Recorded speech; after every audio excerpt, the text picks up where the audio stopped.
my name's Mark. I'm one of the team, not wearing purple because I'm a priest, and if I wore one, you might think I was a bishop. So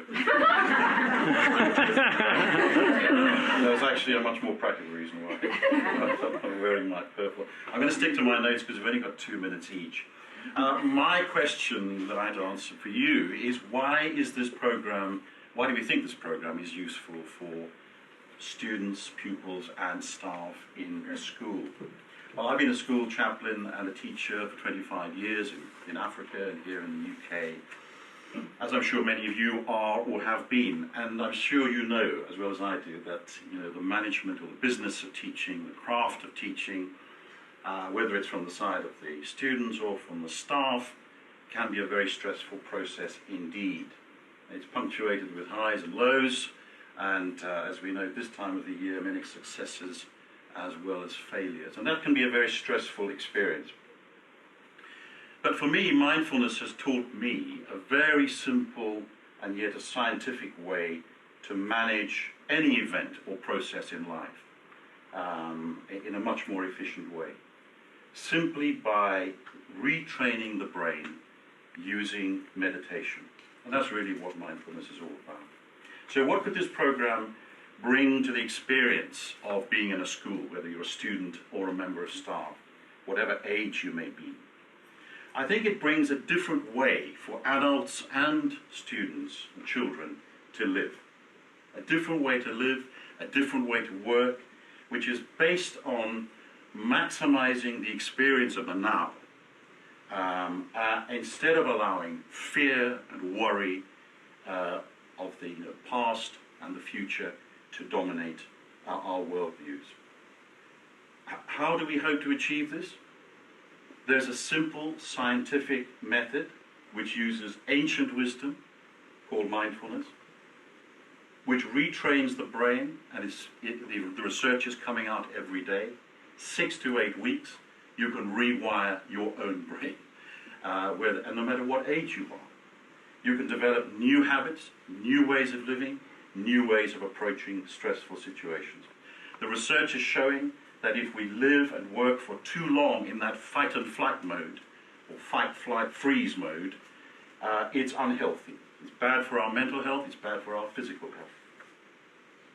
It's even detrimental to the task that we try to perform.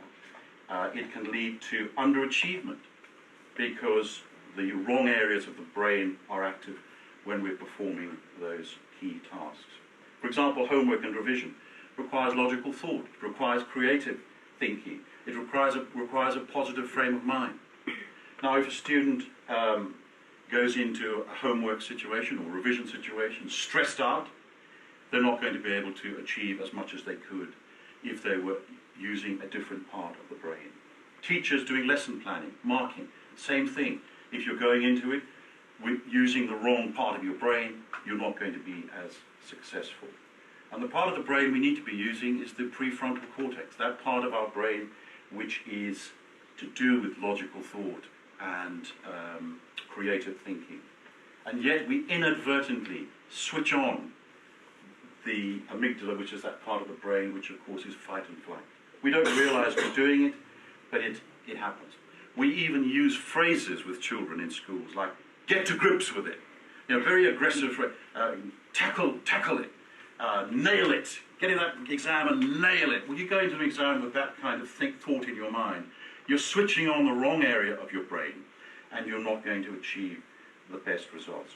So is it any wonder that staff and students find themselves feeling aggressive, wanting to run away, especially at the end of a long year? Mindfulness meditation, we have found, and research is finding, allows us to metabolize adrenaline, to get rid of cortisol, which is toxic and which clouds the mind, and helps us to create new neural pathways. And this is the message we want to bring into schools. We can help young people and teachers to develop happier and more productive lives in this very ancient but very scientific way. Well, that's enough from me. Thank you.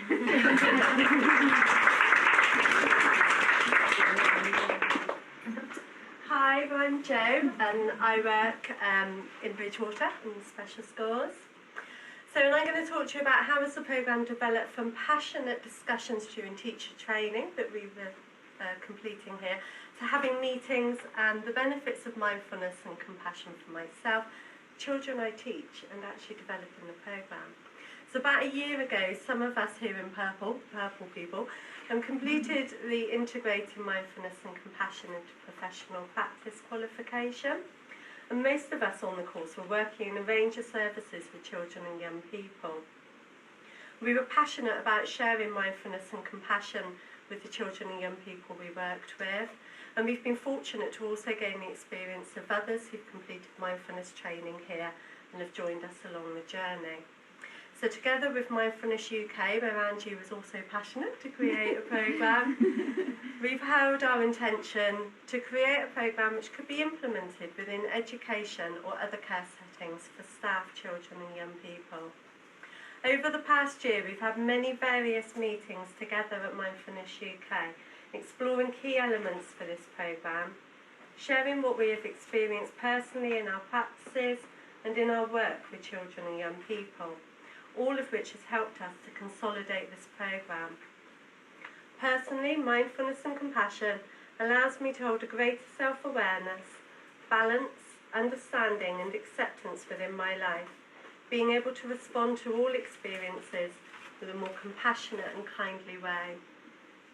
Through implementing this within my work, I've been able to bring my personal awareness and the language of self-compassion into the class and groups and individuals, thus creating an emotionally safe environment where students have been able to share difficulties as well as the good things, begin to explore the changing nature of our bodies and minds, and become aware that often their experiences are also shared by others, and this reduces their sense and feeling of isolation.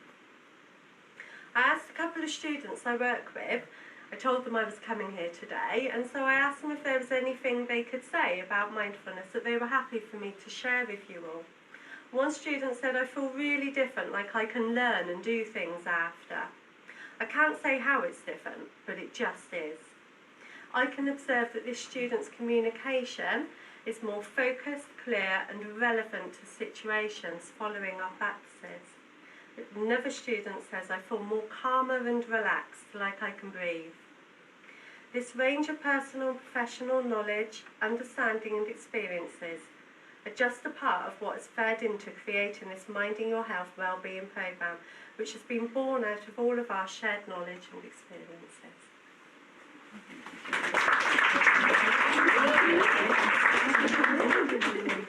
Hello, my name's Nikki. I'm a primary teacher. I work half a day at the moment in Taunton Primary School. I love my job.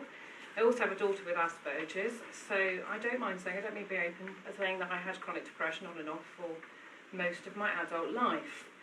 I think that might be a surprise to some of the people I work with until I had a very long stretch of time off, because I really didn't listen to what was going on, and the layers of the onion built up and up and up and juggled everything, and I think I probably did a fairly good job, but because I didn't take enough care of what was going on for me, then I was faced with a situation where I didn't have any choice. Thankfully, my life is absolutely transformed with mindfulness. I'd never heard about it beforehand. I guess I had quite a few misconceptions when I heard about, meditating and all sorts of things, but, it has transformed my life because it's basically given me the brain skills and the brain training, rather than just taking a tablet, which, let's face it, is papering over a crack. I now have the skills to self-regulate. So I feel like this massive burden has been taken off me and gone, because I don't ruminate anymore on, the way that I used to, looking back, getting stuck in that cyclical cycle of thoughts and things, and I'm not striving ahead, pushing. I'm enjoying the day I'm in. And, because I was a teacher, we're all here because we care about children. That much is evident. We all work with children and we all have big hearts, and at times we get worn out by that, don't we, because we carry the burden for them. Looking around at children nowadays, I get increasingly concerned about their welfare, what's happening to them. The world is, I think, the levels that they have to deal with compared to what we had to deal with when we were younger are very challenging for them. I think they're very, very challenging, and I see a lot of children, I think, that are more and more stressed, more and more in each class as time goes on each year. So, we know about the stresses, don't we? The long hours, the policy changes, the curriculum changing all the time, all the politics that are involved in it. We give our fullest attention to that. You wouldn't be here if you didn't. You must care, you're here. You want to do something. We need to be that bedrock for our children, don't we? They rely on us, but to be that bedrock, we need to keep our foundation strong. So rather than just disseminate all these things that we could do to the children, it needs to have authenticity. We need to know what we're talking about, otherwise we're offering them a very watery soup. So, just imagine, for instance, that, I'm giving you all a sweet, but you're not allowed to eat it, you just have to look at it. The rest of the children you're working with are all tasting it, they're describing it. As children do sometimes, they get stuck linguistically, they may not have the vocabulary to describe what they're sensing, what they're feeling. You don't know because you haven't eaten the sweet. So it's as simple as that, isn't it? If you're going to understand what they're experiencing, you need to get on board as well. Not only just because you deserve it, because you deserve to have those mental health tools as well, but so do the children. And, we're not talking here about disseminating things like you would in a normal classroom context. These are fundamental human skills that you have got that most of us, I think, have lost touch with. Little analogy that helps to sort of understand it, because it all is a bit sort of esoteric first of all, isn't it, when we hear about mindfulness. If we think of the sky, we think, our everyday situation, we wake up, we don't know what weather's going to come. It could be a storm, it could be lightning, it could be rain, it could be snow, and we get stuck and we focus on that weather, but behind that, at all times, is a beautiful blue sky. And that's what it feels like when you've gone through and practiced and learnt those skills, that you're able to tap into that blue sky. You feel it always there. So it's a very anchoring, grounding thing to have. So that's my ramble. So who's next?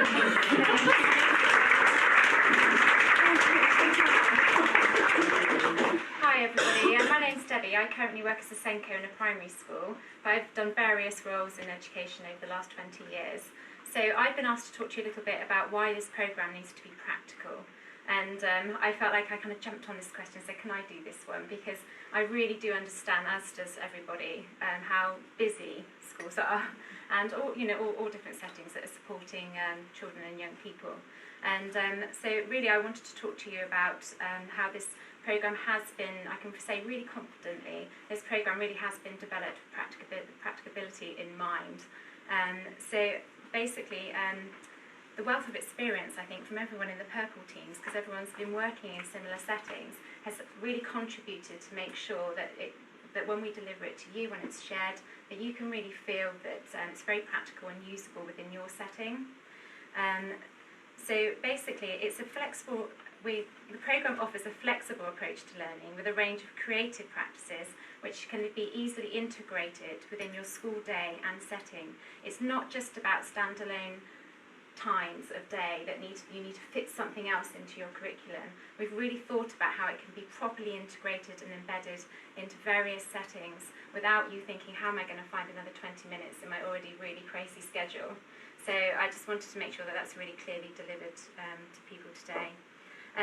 That said, the more that I've taught mindfulness in my own setting, I put it in our school development plan over the last year, I've seen the benefits. So, for example, I personally have seen, and I've gone in and taught all the classes from year 1 to year 6, different practices, differentiated depending on their age group.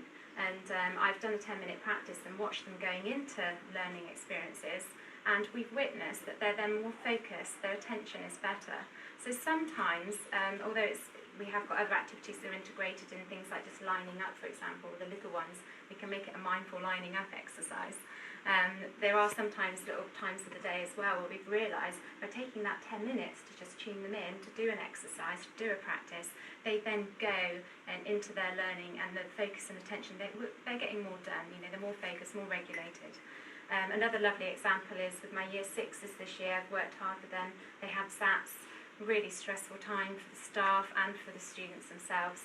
And the children have fed back to me that the mindfulness techniques and practices that we taught them, and the staff actually, the year 6 teacher also said it to me, that it's really helped them cope with that stress. And I even had a year 6 child come up to me and say, there's a little practice you can do called a stop practice if you are feeling very anxious. I did it in the middle of my maths assessment, it really helped me. So that was just lovely feedback. So basically my message to you is really that can be integrated into the school day, into the settings and things. It can become embedded. It's not a standalone subject. It can become a way of the kind of school environment, whatever environment that you're working in. And through doing that, I really believe that it can really help that become a much more nurturing and happy